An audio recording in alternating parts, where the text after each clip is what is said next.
स्वागत है आपका medical officers Rajasthan YouTube channel पर। आज हम कुछ बहुत ही ज़रूरी आंतर स्थितियों पर मतलब गहराई से बात करने वाले हैं। हमारे पास कुछ सामग्री है, चित्र हैं और जानकारी है, तो उसके आधार पर हम 3 खास स्थितियों को समझेंगे। माल रोटेशन, इंटरसेप्शन और वोल्वुलस। ये वो समस्याएं हैं जो पेट में तेज दर्द कर सकती हैं, आंतों में रुकावट ला सकती हैं और अक्सर ये इमरजेंसी सिचुएशन बन जाती हैं। तो हमारा मकसद यही है कि इस जानकारी से हम समझें कि ये असल में है क्या, क्यों होती हैं, क्या लक्षण होते हैं इनके, और हाँ, किन लोगों पर इनका असर ज्यादा होता है। चलिए शुरू करते हैं माल रोटेशन से। ऐसा सुना है कि ये जब बच्चा पेट में होता है उस वक्त के डेवलपमेंट से जुड़ी कोई दिक्कत है। आंत का घूमना सही नहीं होता, कुछ ऐसा। इसका क्या मतलब है और इससे होता क्या है? हाँ, ये बिल्कुल सही है।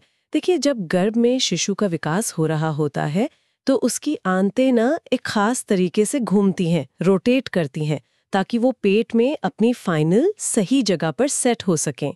माल रोटेशन में यही प्रोसेस, ये जो घूमना या तो अधूरा रह जाता है या फिर गलत तरीके से होता है। अच्छा। हाँ, तो इसका नतीजा ये होता है कि छोटी आंत जो सामान्य तौर पर पूरे पेट में फैली होनी चाहिए, वो सिमट कर ज्यादातर पेट के दाईं तरफ एक गुच्छे जैसी बन जाती है। अच्छा, तो मतलब आंत जहाँ होनी चाहिए वहां नहीं होती।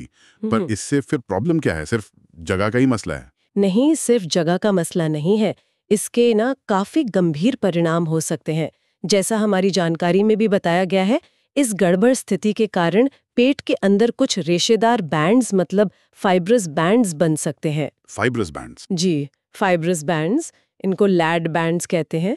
ये असल में पेरिटोनियम के ही हिस्से होते हैं जो नॉर्मल नहीं होते और खिंचकर आंत के हिस्सों को गलत तरीके से जोड़ देते हैं या उन पर दबाव डालते हैं। ओह, और ये लैड बैंड्स ये करते क्या हैं फिर? ये लैड बैंड्स ना 2 बड़ी मुश्किलें खड़ी कर सकते हैं।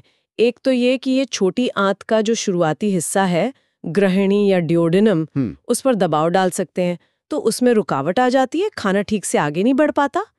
और दूसरा, जो कि और भी खतरनाक हो सकता है, ये आंत के मुड़ने का खतरा बढ़ा देते हैं, जिसे वॉल्वुल्स कहते हैं, क्योंकि आंत की जो जड़ है, मेसेंट्री की रूट, वो ठीक से अपनी जगह पर फिक्स नहीं होती माल रोटेशन में, तो वो आसानी से घूम सकती है। हमारे पास जो चित्र हैं उनमें भी ये साफ दिख रहा है कि कैसे छोटी आंत दाईं तरफ है और ये बैंड्स बन सकते हैं। समझ गया। तो ये एक तरह की जन्मजात बनावट की गड़बड़ी है जो बाद में वॉल्वुलस जैसी सीरियस प्रॉब्लम बन सकती है।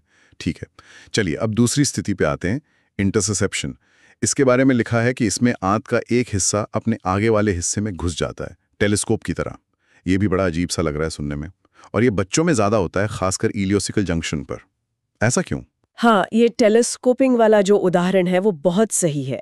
आप सोचिए कि आंत की जो ट्यूब है उसका एक हिस्सा अपने आगे वाले हिस्से के अंदर धंस गया है। जी। शिशुओं में जैसा बताया गया है, ज्यादातर मामलों में तो इसका कोई साफ कारण नहीं मिलता, मतलब इडियोपैथिक होता है। इडियोपैथिक मतलब कारण पकता नहीं? हाँ, अज्ञात कारण। लेकिन कुछ केसेस में ऐसा देखा गया है कि शायद हाल में कोई वायरल इन्फेक्शन हुआ हो, जैसे एडेनोवायरस। वायरल इन्फेक्शन से वो कैसे आंत को अंदर घुसा सकता है? ये थोड़ी। हाँ, देखिए, इसका एक संभावित तरीका बताया गया है। ऐसा मानते हैं कि वायरल इन्फेक्शन की वजह से आंत की दीवार में जो लिम्फ टिश्यू के गुच्छे होते हैं, पेयर पैचेस, उनमें सूजन आ जाती है, हाइपरट्रॉफी हो जाती है। अच्छा, पेयर पैच में सूजन? जी, और ये सूजे हुए पैच फिर एक लीड पॉइंट की तरह काम करते हैं। मतलब आंत की जो अपनी स्वाभाविक मूवमेंट होती है, पेरिस्टालसिस, वो इस सूजे हुए हिस्से को पकड़कर आगे धकेलने लगती है, और बस इसी चक्कर में वो हिस्सा आगे वाले हिस्से में घुस जाता है। ओह, तो वो सूजन ही एक तरह से ट्रिगर बन जाती है जिसे आंत की मूवमेंट आगे बढ़ा देती है। इंटरेस्टिंग। जानकारी में रोटावायरस वैक्सीन का भी जिक्र है, क्या उसमें भी यही होता है? हाँ, जानकारी के हिसाब से रोटावायरस वैक्सीन के बाद भी कुछ बहुत ही रेयर मामलों में पेयर पैच हाइपरट्रॉफी देखी गई है, जिसे इंटरसेप्शन के थोड़े बढ़े हुए रिस्क से जोड़ा गया है। पर यह ध्यान रखना जरूरी है कि ये एक संभावित लिंक है और बहुत दुर्लभ है। ठीक है। इसके अलावा और भी लीड पॉइंट्स हो सकते हैं, जैसे मैकल्स डाइवर्टिकुलम, ये जन्म से आंत में एक छोटी सी थैली होती है, या फिर कभी-कभी आंत की दीवार में खून जम जाता है, हीमेटोमा बन जाता है, जैसे आईजीए वैस्कुलाइटिस जैसी कुछ बीमारियों में होता है। और वयस्कों में उनमें भी ये होता है क्या? लिखा है कि उनमें कम होता है। वयस्कों में ये काफी रेयर है। हाँ। और अगर होता है तो स्थिति थोड़ी अलग होती है। हाँ। उनमें ज्यादातर मामलों में कोई ना कोई अंदरूनी वजह होती है, कोई स्ट्रक्चरल प्रॉब्लम, जैसे कोई पॉलिप हो आंत में या कोई ट्यूमर हो। अच्छा, मतलब कोई गांठ वगैरह। हाँ, वही पॉलिप या ट्यूमर फिर लीड पॉइंट का काम करता है और आंत की टेलीस्कोपिंग शुरू हो जाती है। इसीलिए वयस्कों में अगर इंटरसेप्शन मिले तो अक्सर किसी छिपी हुई गंभीर बीमारी की जांच करनी पड़ती है। जानकारी में कुछ खास लक्षणों का जिक्र है जो सुनने में ही बड़े सीरियस लग रहे हैं, जैसे वो करंट जेली जैसा स्टूल। ये क्या चीज है? हाँ, करंट जेली स्टूल इंटरसेप्शन का एक क्लासिक साइन माना जाता है। होता क्या है कि जब आंत का एक हिस्सा दूसरे में घुसता है तो उसकी ब्लड सप्लाई पर असर पड़ता है, वो दब जाती है। जी। तो आंत की जो अंदरूनी परत है, म्यूकोजा, उससे खून और बलगम मतलब म्यूकस रिसने लगता है। जी। ये खून और म्यूकस मल में मिलकर आते हैं और देखने में लाल रंग की जेली जैसे लगते हैं। जैसे वो करंट फ्रूट की जेली होती है। हाँ, बस वैसा ही। इसीलिए ये नाम पड़ा और ये एक तरह की वार्निंग है कि आंत डैमेज हो रही है। और इसमें दर्द भी बहुत तेज होता है, बच्चा पैर छाती की तरफ खींचता है ऐसा लिखा है, और पेट में सॉसेज जैसी गांठ भी महसूस हो सकती है। बिल्कुल, दर्द अक्सर एकदम अचानक और बहुत तेज होता है और ये लहरों में आता जाता है, जिससे कॉलिकी पेन कहते हैं। बच्चा दर्द के मारे जोर जोर से रोता है और राहत के लिए घुटनों को पेट की तरफ, छाती की तरफ खींच लेता है। और पेट में वो सॉसेज के आकार की गांठ वो असल में आंत का वही हिस्सा है जो अंदर घुसा हुआ है। डॉक्टर कभी कभी पेट को ध्यान से जांचने पर इसे महसूस कर सकते हैं। तो ये तो वाकई सीरियस है। रुकावट भी और ब्लड सप्लाई भी बंद। पता कैसे लगाते हैं इसका? इमेजिंग का रोल बताया गया है। हाँ बिल्कुल, निदान में इमेजिंग बहुत ही महत्वपूर्ण है। अल्ट्रासाउंड सबसे बढ़िया तरीका माना जाता है, खासकर बच्चों में। अल्ट्रासाउंड पर एक खास निशान दिखता है जिसे टारगेट साइन या डोनट साइन कहते हैं। टारगेट साइन, निशाने जैसा? हाँ, जब अल्ट्रासाउंड बीम उस फंसी हुई आंत को क्रॉस सेक्शन में देखती है तो आंत की परतें एक के अंदर एक गोल छल्लों की तरह दिखती हैं, बिल्कुल जैसे कोई निशाना हो या डोनट हो। सीटी स्कैन पर भी ये साइन दिख सकता है और सीटी स्कैन वयस्कों में कारण जानने में ज्यादा मददगार हो सकता है। ये जानकारी तो बहुत काम की है, खासकर बच्चों में पेट दर्द के कारणों को समझने के लिए। चलिए अब तीसरी स्थिति पर आते हैं, वॉल्वुलस। बताया गया है कि ये आंत का अपनी मेसेंट्री के चारों ओर मुड़ जाना है। मेसेंट्री जो आंत को पेट की दीवार से जोड़ती है और खून की नसें ले जाती है। ये तो सुनने में ही बहुत खतरनाक लग रहा है। और ये है भी खतरनाक। वॉल्वुलस एक असली सर्जिकल इमरजेंसी है। जब आंत अपनी मेसेंट्री के एक्सिस पर घूम जाती है, मुड़ जाती है, तो इसके दो बहुत बुरे नतीजे होते हैं। एक तो आंत का रास्ता ब्लॉक हो जाता है, मतलब ऑब्स्ट्रक्शन, रुकावट। हाँ, रुकावट। और दूसरा जो शायद और भी जानलेवा है वो ये कि उस मेसेंट्री में जो खून की नसें हैं, आर्टरीज, वेन्स, वो भी बुरी तरह मुड़ जाती हैं, दब जाती हैं। इससे आंत के उस हिस्से को खून मिलना बंद हो जाता है, इस्कीमिया हो जाता है। और अगर कुछ ही घंटों में इस घुमाव को ठीक न किया जाए तो आंत का वो हिस्सा मर सकता है, इन्फेक्शन या गैंग्रीन हो सकता है। बाप रे, ये तो बहुत तेजी से बढ़ता होगा फिर। जानकारी कहती है कि ये पेट और आंतों के रास्ते में कहीं भी हो सकता है। क्या इसके कुछ खास प्रकार बताए गए हैं? हाँ, कुछ मुख्य प्रकारों का जिक्र है इसमें।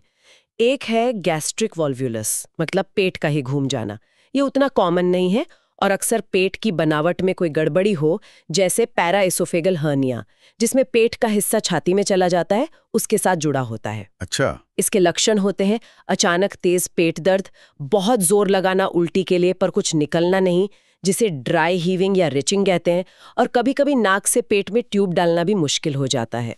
और दूसरा मिडगट वॉल्वुलस का भी जिक्र है। हाँ, मिडगट वॉल्वुलस।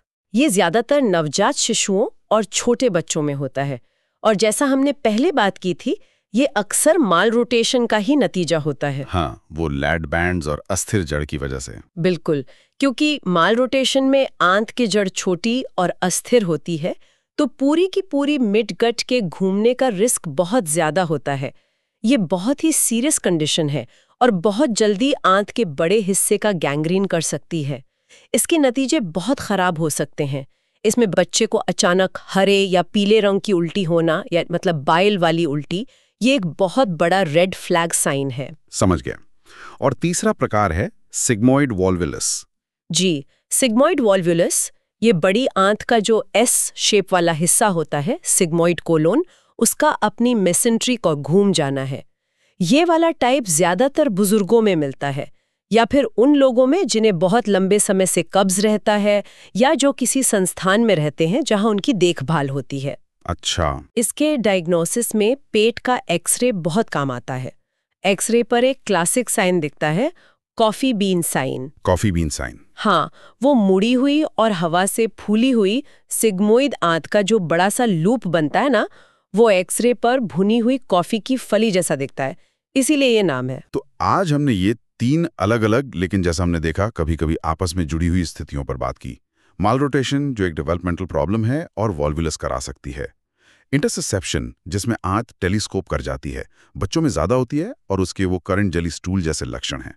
और वॉल्वुलस, आंत का खतरनाक घुमाव, जिसके अलग-अलग टाइप अलग-अलग उम्र के लोगों को होते हैं और कॉफी बीन साइन जैसे एक्सरे फाइंडिंग हो सकते हैं। हाँ, ये बिल्कुल सही समरी है। इस पूरी बातचीत से कुछ मेन पॉइंट्स निकल कर आते हैं। पहला तो ये कि ये तीनों ही कंडीशंस आंतों में सीरियस रुकावट कर सकती हैं और अक्सर तुरंत मेडिकल हेल्प की जरूरत पड़ती है। देर होने से आंत का गैंग्रीन जैसा गंभीर नुकसान हो सकता है। हाँ, ये तो है। दूसरी बात, जैसा आपने कहा, कुछ खास पहचान है, जैसे मैलरोटेशन में लैड बैंड्स, इंटरसेप्शन में करंट जेली स्टूल और अल्ट्रासाउंड पर टारगेट साइन, और सिग्मोइड वॉल्वुलस में एक्सरे पर कॉफी बीन साइन। ये सब निदान में बहुत मदद करते हैं। और इनका उम्र से कनेक्शन भी साफ है। निश्चित रूप से। इंटरसेप्शन और मिडगक वॉल्वुलस ये मुख्य रूप से बचपन की, खासकर इन्फेंसी की दिक्कतें हैं, जबकि सिग्मोइड वॉल्वुलस बुढ़ापे में ज्यादा देखने को मिलता है। मैलरोटेशन तो खैर जन्म से है, पर वो लक्षण कभी भी पैदा कर सकता है, खासकर अगर वॉल्वुलस हो जाए। तो ये दिखाता है कि कैसे उम्र और जीवन की अलग-अलग अवस्थाएं इन पेट की इमरजेंसीज के पैटर्न को प्रभावित करती हैं। एक और अहम बात, इन स्थितियों के डायग्नोसिस के लिए क्लिनिकल जांच, मतलब डॉक्टर जो जांच करते हैं, जैसे इंटरसेप्शन में वो सॉसेज जैसी गांठ महसूस करना, और साथ में सही इमेजिंग तकनीक जैसे अल्ट्रासाउंड, एक्सरे, सीटी स्कैन, इनका सही कॉम्बिनेशन बहुत जरूरी है। टाइम पर सही डायग्नोसिस होगी तभी सही इलाज हो पाएगा। तो कुल मिला के ये तीनों स्थितियां, भले ही इनके होने का मैकेनिज्म अलग हो, अक्सर पेट में तेज दर्द और आंतों में रुकावट के तौर पर सामने आती हैं। और इनके निदान के लिए वो खास लक्षण और इमेजिंग फाइंडिंग्स को पहचानना बहुत जरूरी है, जिन पर हमने बात की। बिल्कुल, और ये स्थितियां हमें ये भी याद दिलाती हैं कि हमारी आंतों की बनावट और उनका काम कितना नाजुक और कॉम्प्लेक्स है। कैसे डेवलपमेंट में जरा सी चूक, मैलरोटेशन या कोई भारी चीज जैसे इन्फेक्शन, इंटरसेप्शन में संभावित रोल या उम्र के साथ बदलाव, सिग्मोइड वॉल्वुलस कितनी बड़ी मुसीबत खड़ी कर सकते हैं। आज हमने जो जानकारी हमें मिली थी उसके आधार पर इन 3 जटिल आंत्र स्थितियों, मैलरोटेशन, इंटरसेप्शन और वॉल्वुलस की मुख्य बातें और उनके आपसी कनेक्शन को समझने की कोशिश की। उम्मीद है ये बातचीत इन गंभीर स्थितियों को पहचानने और समझने में मददगार होगी। अरे, इस बात पर भी सोचने को मजबूर करती है कि शरीर की एनाटॉमी, उसका डेवलपमेंट और बाहरी फैक्टर्स जैसे इन्फेक्शन या उम्र, ये सब मिलकर कैसे हमारे गट हेल्थ को तय करते हैं। ये स्थितियां इसी कॉम्प्लेक्स इंटरप्ले के बिगड़ने का उदाहरण है। वैसे आगे सोचने के लिए एक दिलचस्प एरिया ये हो सकता है, हालांकि ये आज की बातचीत के दायरे से बाहर है, कि इनके मैनेजमेंट में आजकल क्या नया हो रहा है, खासकर सर्जरी के नए तरीके या बिना सर्जरी के इलाज, जैसे इंटरसेप्शन में एनीमा से ठीक करना, और इनके लॉन्ग टर्म नतीजे क्या होते हैं। पर वो फिर कभी